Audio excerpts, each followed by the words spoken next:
నమస్కారం అందరికీ. ఇవాళ మనతో పాటు మన స్టూడియోలో ప్రముఖ ఆధ్యాత్మికవేత్త, జ్యోతిష్య వాస్తు నిపుణులు అయిన బ్రహ్మశ్రీ ఉమామహేశ్వర సిద్ధాంతి గారు మనతో ఉన్నారు.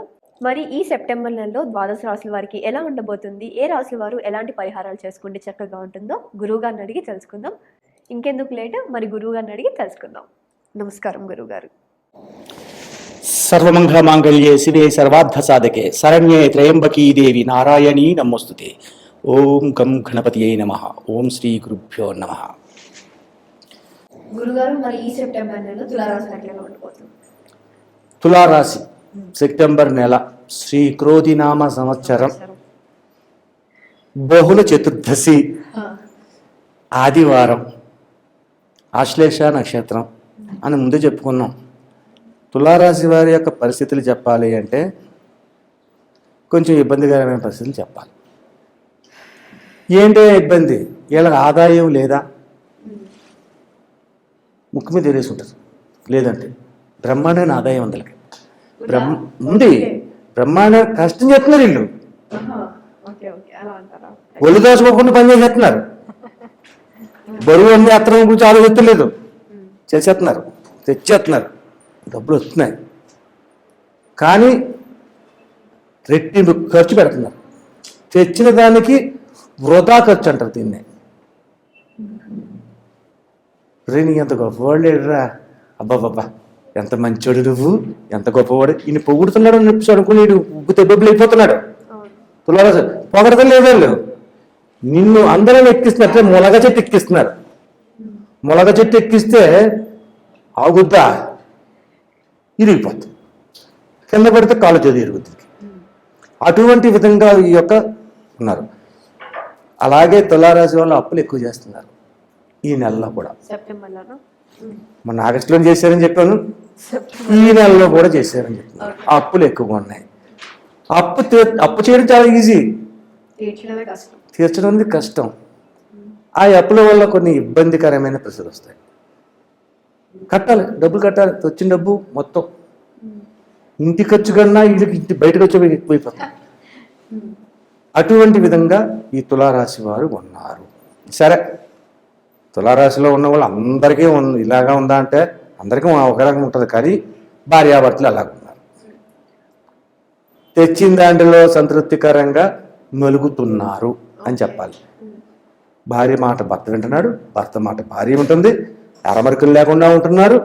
ఆరోగ్యపరమైన విధంగా ఆలోచన చేసుకుంటున్నారు. ఇప్పుడు బాబు ఆరోగ్యం పోతే మళ్ళీ రాదురా, భార్య ఉంది కాబట్టి పక్కన చెబుతుంది.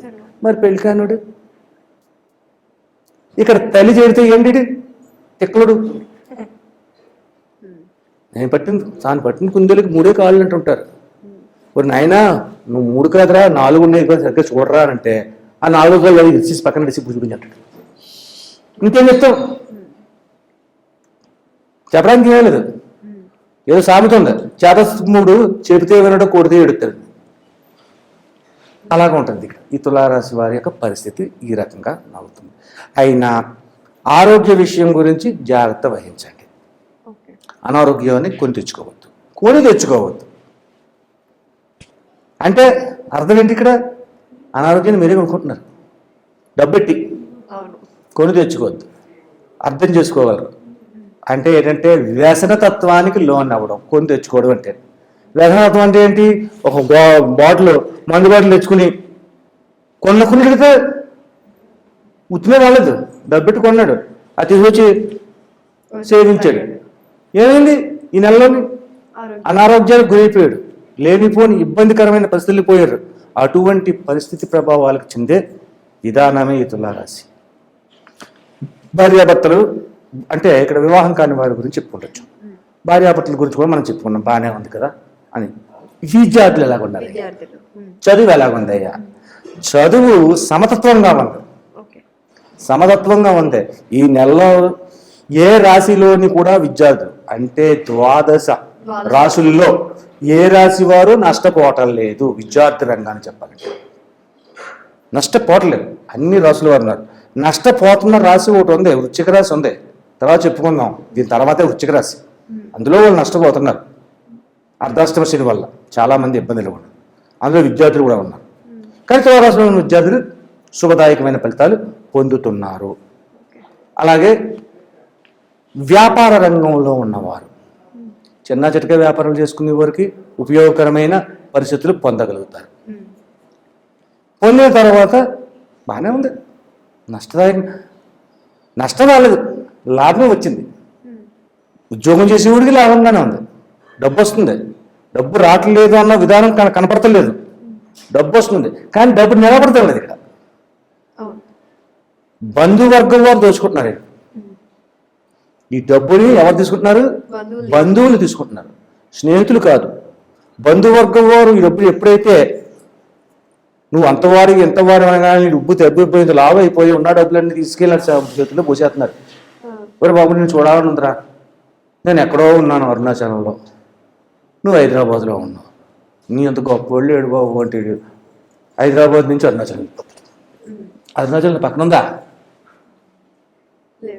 చాలా దూరం ఉంది. అక్కడికి వెళ్ళిపోయి ఇటు 4 డబ్బులు కలిసి పెడతాడు. విధానం ఇది తులారాశి వారి విధానం. ఇక ఉద్యోగ రంగం కూడా బాగానే ఉంది, వస్తుందని అనుకున్నా కదా, ఖర్చులు మాత్రం ఆ రకంగా ఖర్చు అవుతున్నాయి. విద్యార్థులు బాగున్నారు. అన్నదమ్ముల విషయంలో ఎలా ఉన్నది? ఇక్కడ ఉన్న క్వశ్చన్. తులారాశికి తృతీయ షష్టమాధిపత్యాన్ని వహించిన వాడు గురువు.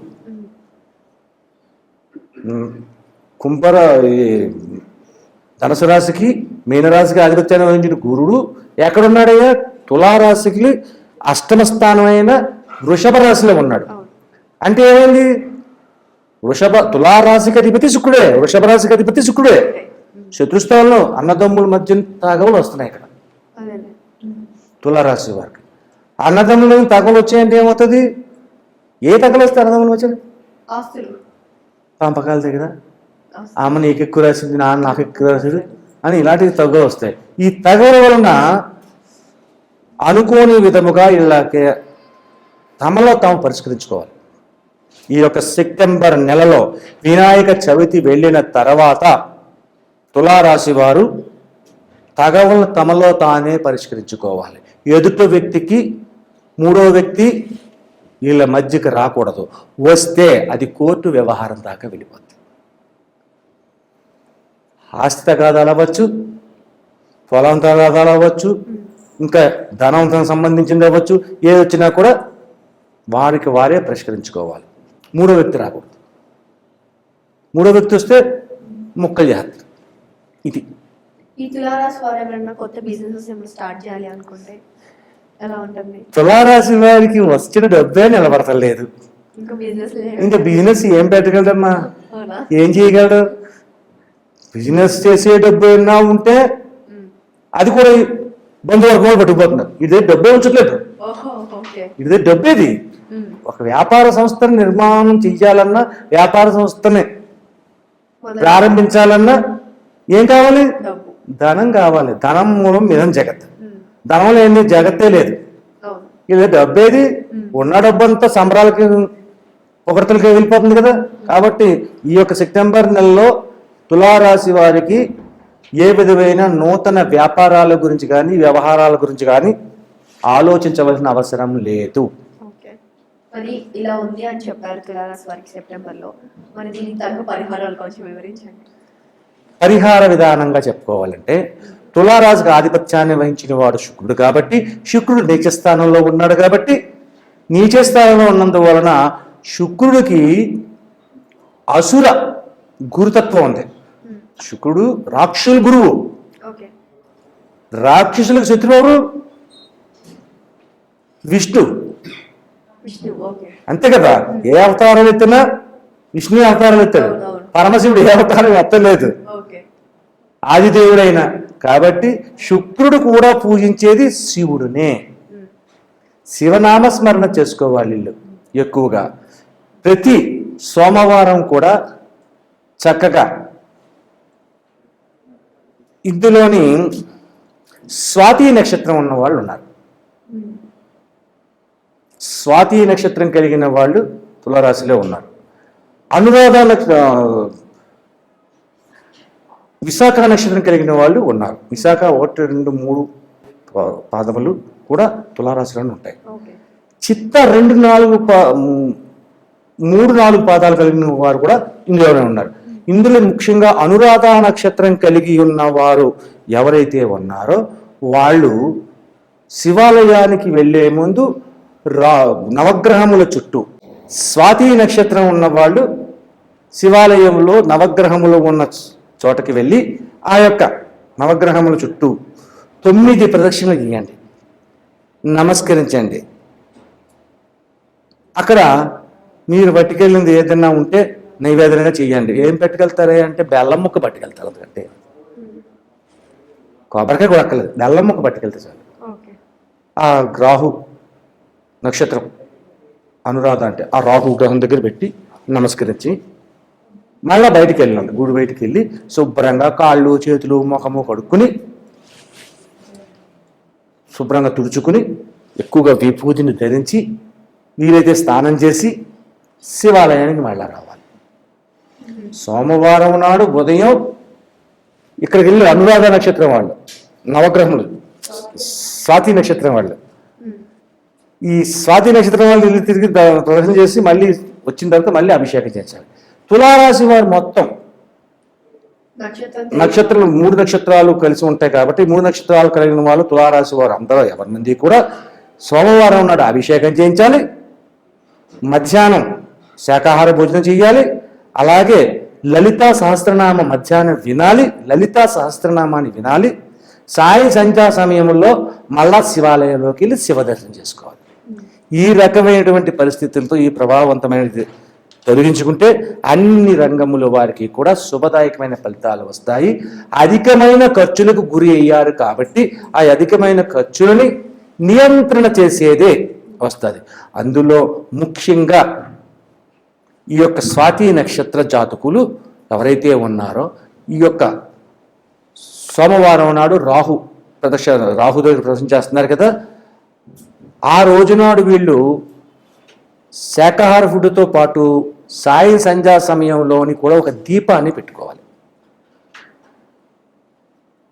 స్వాతి నక్షత్ర జాతకులు సాయం సంధ్యా సమయం అంటే ఆలయానికి వెళ్ళిన తర్వాత, సాయం సంధ్యా సమయం ఉన్న వాళ్ళకి ఎవరు చెప్పలేదు, వీళ్ళకి మాత్రం ఈ యొక్క స్వాతి నక్షత్ర ఉన్న వారికి మాత్రమే చెప్పగలిగే నిబంధనలు ఏంటంటే, ఒక 2 ఒత్తులు వేసిన దీపాన్ని ఇంటికి దగ్గర కానీ, ఇంటి తులసి తోట దగ్గర కానీ, లేకపోతే ఒక బాల్కనీలో కానీ పెట్టి దీపం వెలిగించి నమస్కరించి, ఆ దీపానికి నమస్కరించి అక్కడ చిన్న బెల్లం ముక్క పడింది. ఆ దైవత్వాన్ని గురించి చెప్పట్లేదు అక్కడ. సాయం సంధ్యా దీపం, సంధ్య దీపము అంటారు దీని పేరు. ఆ సంధ్య దీపాన్ని వెలిగించినందువల్ల ఈ యొక్క నక్షత్రం వారు ఉన్న గ్రహం దోషములు తొలగి శుభప్రదమైన విశేషాల్ని అందుకోగలుగుతారు. ఇది తులారాశి. చూసారా తులారాశి వారికి మరి ఈ సెప్టెంబర్లో ఎలా ఉండబోతుందో గురువు గారు చాలా చక్కగా వివరించినందుకు ధన్యవాదములు. మరి ఈ తులారాశి వారికి చక్కగా మంచి పరిహారాలను కూడా వివరించారు. అందరూ అన్ని పరిహారాలు చక్కగా చేసుకొని మీ జీవితాన్ని మంచి దారిలో పెట్టుకుంటారని ఆశిస్తూ మళ్ళీ ఇంకొక రాశితో కలుద్దాం. అంతవరకు నమస్కారం. మీకు ఇంకా ఏదైనా సందేహాలు ఉంటే కింద స్క్రోల్ అయ్యే నెంబర్ని కాంటాక్ట్ అయ్యి గురువు గారిని సంప్రదించవచ్చు. Thank you.